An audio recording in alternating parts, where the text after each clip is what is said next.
My dear, जितने भी ANM के कैंडिडेट हैं, जो लोग क्वालिफाई कर गए हैं उनको बहुत बहुत कांग्रेचुलेसन। जो लोग क्वालिफाई नहीं किए हैं उनको ये बात ध्यान में देना चाहिए। जो लोग ये ब्लेम लगा रहे हैं कि क्या पैसा पर एक सारा काम हुआ है, जो लोग ये ब्लेम लगा रहे हैं कि 6 नंबर 10 नंबर वाले का हो गया है और मेरा नहीं हुआ है, तो उन सभी को आज जो है इस वीडियो के माध्यम से सारा जो है सवाल का जवाब मिल जाएगा। ठीक है, कि वो क्या सोचते हैं, आखिर ऐसा क्यों हुआ है। इन तमाम चीज़ों को जो है आपको आज जवाब मिलेगा कि क्या पैसे पर हुए हैं, क्या 48-46 हज़ार में से मात्र 8500 ही कैंडिडेट क्यों पास किया है, और ये जो क्वालिफाइड किया है क्या इन सभी को जॉब होना तय है।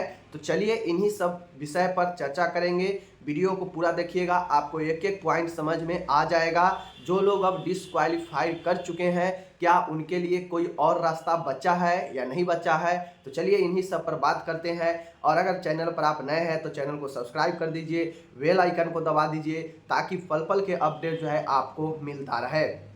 सबसे पहले माय डियर मैं आपको बता दूं कि जो भी मेरे डियर हो आप लोग, जो भी एएनएम की तैयारी कर रहे थे, जो भी एएनएम की जो है आप लोग फॉर्म डाले थे लेकिन किसी न किसी कारण से आप डिसक्वालीफाई कर गए हैं, तो चलिए हम बताते हैं। सबसे पहले आपको ये जानना चाहिए कि जो फ्रेशर कैंडिडेट है उनको वहाँ पे बताया गया कि आपके जो एएनएम का जो एग्ज़ाम हुआ सीबीटी कंप्यूटर बेस्ड, उसमें टोटल 46,000 समथिंग स्टूडेंट जो है अपना सीबीटी में भाग लिया कंप्यूटर बेस्ड में। वहाँ पे स्पष्ट रूप से बताया गया कि 46,000 समथिंग में से ओनली मात्र जो है आपके 8500 कुछ कैंडिडेट ही क्वालिफाइड किए। अब क्वालिफाइड का अर्थ ये नहीं है कि आपके कट ऑफ निकाला गया है टेक्निकल आयोग के तरफ से, ऐसा नहीं है। अभी ये जो क्वालिफाइड है वह आपके कैटेगरी के हिसाब से डॉक्यूमेंट वेरिफिकेशन के लिए किया गया है।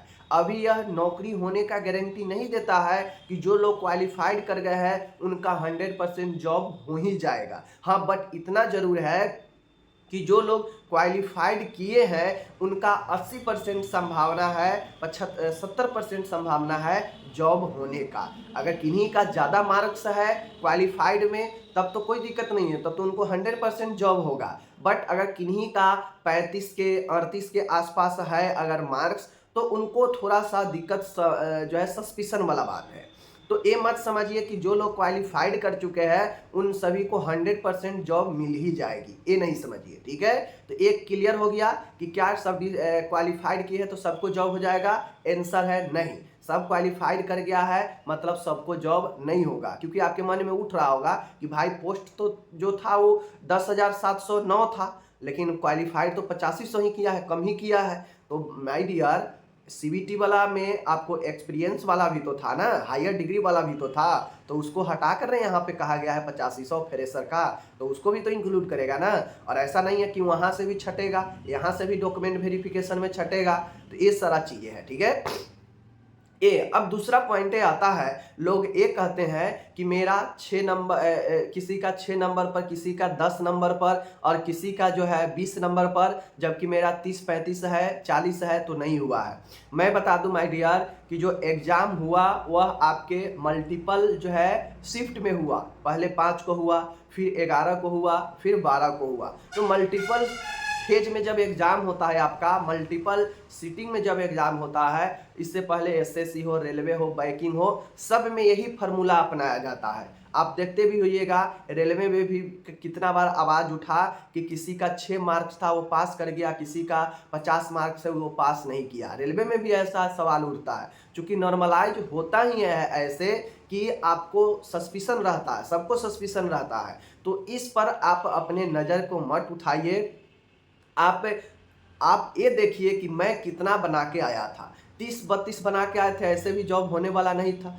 किसी को यही ना सस्पिशन है कि मेरा 30 था, मेरा 35 था तो मेरा नहीं हुआ, 6 वाला 10 वाला को हो गया। तो वो सब रेयर केस में होता है, किसी किसी का लक चांस कर जाता है और ऊपर से नॉर्मलाइज उसको जो है खींच लेता है, समझ गए। रियलिटी में जो आप जिसका 6 देख रहे हैं ना, रियलिटी में उसका 6 होता भी नहीं है, 6 से ज़्यादा रहता है, बहुत ज़्यादा रहता है, लेकिन नॉर्मलाइज के कारण ही उसका 6 जो है हो गया रहता है, क्योंकि नॉर्मलाइज में घटता भी है और बढ़ता भी है, समझ रहे हैं चीज़ों को। तो आप ये मत समझिए कि आपका 30 है 32 है तो हो सकता है आपका 30 वह बढ़ने के बाद आया हो सकता है जिसका 6 पर सिलेक्शन हुआ हो वह 6 उसका जो है नॉर्मलाइज में 6 उसका कम गया हो, लेकिन जो नॉर्मलाइज का जो गुना भाग होता है वह कमने और बढ़ने पर आधारित नहीं होता है, वहाँ पे गुना भाग होता है, जिसके किस्मत में जो आ जाए, किसी में घट जाए किसी में बढ़ जाए, और यही जो है चीज़ें होता है, समझ गए।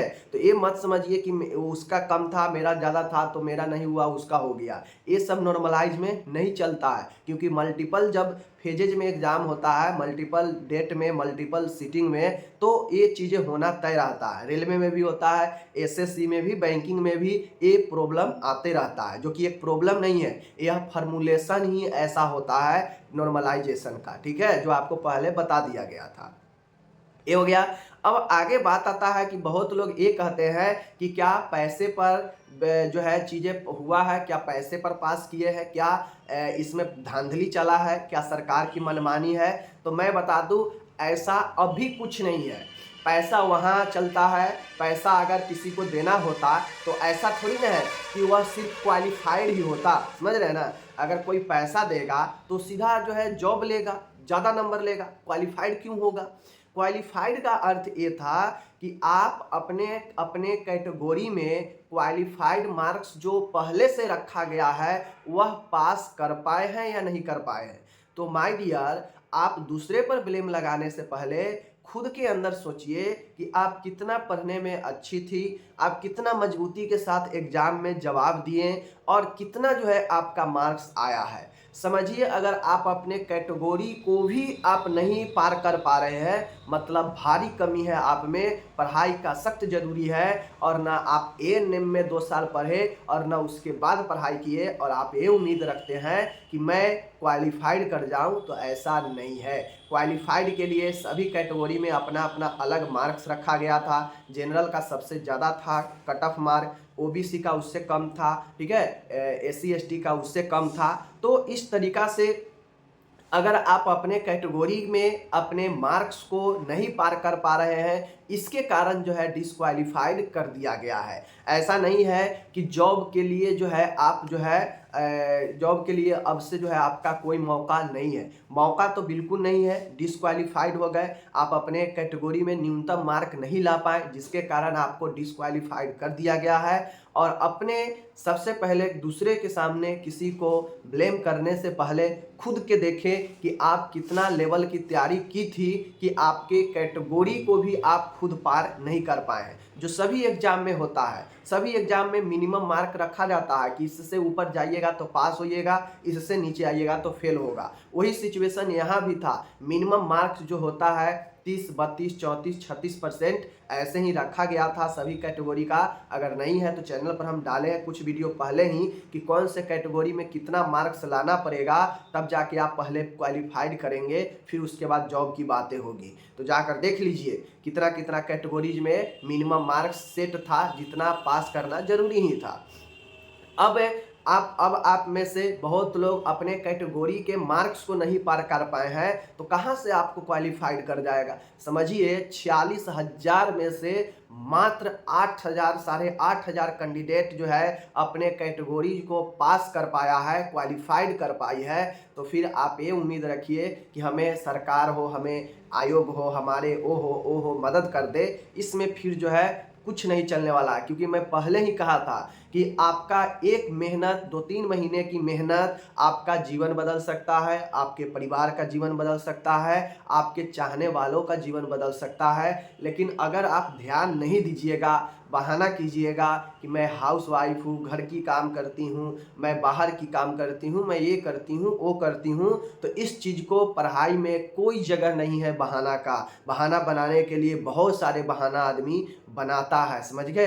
रियलिटी ये जो लोग देखिए मात्र 18, जब परसेंटेज निकालिएगा ना तो मात्र 18% स्टूडेंट, 100 में मात्र 18-19 जो है कैंडिडेट जो है इस एएनएम के एग्जाम में क्वालिफाइड की है। समझ सकते हैं कि 100 में 18, मतलब समझ रहे हैं 82 खत्म है, 82-81 कैंडिडेट पास भी नहीं किया है अपने कैटेगरीज में। तो समझ सकते हैं कि जॉब होना मुश्किल है। अगर अब भी आप नहीं समझते हैं, आने वाला समय में वैकेंसी आएगी, और अभी भी अगर आप नहीं समझेंगे, नहीं अभी से मेहनत शुरू करेंगे, तो फिर आने वाला समय में और ज़्यादा टफ हो जाएगा कंपटीशन, क्योंकि कैंडिडेट धीरे धीरे बढ़ते जा रहा है। तो मेरे ये बात बताने का यही मकसद था कि आप अपने आप को समझे, परखे कि आप क्या हैं, और आपको जो है इन सब बातों से, किसी दूसरे पर ब्लेम लगाने से कि पैसे से काम होता है, ये काम होता है, वो काम होता है, इन सब बातों से आप तब बात करते जब आप क्वालिफाइड कर जाते और आपका जॉब नहीं होता। समझ रहे हैं ना, आप क्वालिफाइड कर जाती, क्वालिफाइड करने के बाद अगर आपका जॉब नहीं होता, तब आप माइंड में तरह तरह के सवाल आप उठा सकते थे कि पैसे पे हुआ है, सोर्स से हुआ है, या क्या चीज़ से हुआ है। वो तब की बातें थी जब आप क्वालिफाइड पहले कर जाती अपने एग्जाम में, अपने कैटेगरीज में। लेकिन आप तो पहले अपने कैटेगरी में ही क्वालिफाइड नहीं कर पाई है, मिनिमम मार्क जो पहले से सेट था वही नहीं ला पाई है। तो आप ये बहाना नहीं बना सकती हैं कि पैसे पे हुआ है, सोर्स पे हुआ है, गड़बड़ी हुआ है। ये सब बहाना नहीं चलेगा, क्योंकि आप तो अपने कैटेगरी में भी पास नहीं कर पाए हैं। तो फिर आगे की बात करना आपके बस की बात नहीं है। हो सकता है हमारी ये बात थोड़ी सी आपको बुरा लगा हो, बट यही हकीकत है कि उन सारे कैंडिडेट, लगभग 38,000 कैंडिडेट, 46,000 में से 8,500 हटा दीजिए, लगभग 38,000 कैंडिडेट जो एएनएम के फॉर्म डाली थी, वह डिसक्वालीफाइड इस कारण से हो गई है कि वह अपने कैटेगरी के मिनिमम मार्क्स को भी नहीं पार कर पाई। समझ गए चीज़ों को? तो इससे घबराने की बात नहीं है। आपके जैसे 82% स्टूडेंट जो है बिना क्वालिफाइड के ही बाहर हो गई है। तो आपके जैसे पूरा 82% पड़ा हुआ है, टेंशन मत लीजिए, आज से पढ़ाई शुरू कीजिए। किसी पर ब्लेम तभी लगाना चाहिए जब आप उसके कैपेबिलिटी रखते हो, सामर्थ्य रखते हो ब्लेम लगाने का, ठीक है। तो ये सारा चीज़ें हैं। पैसे वैसे की बात तब होती है जब आपके नीचे पहुंचकर मामला अटक जाता है, ठीक है ना। तो ये सब चीज़ें हैं। नॉर्मलाइजेशन मैंने बता ही दिया कि वहाँ पे कमना बढ़ना होता है। समझ गए चीज़ों को? और जो अगर आप पढ़ना चाहते हैं तो पढ़ाई शुरू कीजिए। मैं पहले भी बताया था कि थ्योरी पर ज़्यादा फोकस कीजिए, थ्योरी पर ज़्यादा ध्यान दीजिए, प्लस एमसीक्यू को रिवाइज कीजिए। तो जो लोग सिर्फ एमसीक्यू के चक्कर में, दूसरे चैनल के चक्कर में काटते रह गए, और वो चैनल वाला बताते रह गया कि देखिए सभी एग्जाम में तो मेरे ही यहाँ से प्रश्न आया है, सीधा छप गया है, जबकि सीबीटी में खुद स्टूडेंट को पता नहीं है कि कौन क्वेश्चन आया, कौन नहीं आया, लेकिन वह एग्जाम के दिन बता देता था कि देखिए पूरा का पूरा मेरे ही यहाँ से आ गया है। तो ऐसे होता है। यही कारण है कि मैंने आपको बताया था कि आप मेरे यूट्यूब चैनल पर देखो या नहीं देखो, लेकिन आपको अपना करियर आगे बढ़ाना है। खुद के पढ़ाई करो, सेल्फ स्टडी करो, और अच्छे से करो, थ्योरी मजबूत करो। जब थ्योरी मजबूत होगा एमसीक्यू ऑटोमेटिक बनेगा। इसीलिए मैंने बहुत सारा थ्योरी का वीडियो भी लाया टॉपिक वाइज, जिसको लोग पसंद नहीं करते थे। समझ गए? तो ये सारा चीज़ें हैं, हकीकत है, मैंने आपको बता दिया। बाकी अगर कोई सवाल हो, क्वेश्चन हो मन में, कमेंट कीजिए, हम आपको लेकर आएंगे।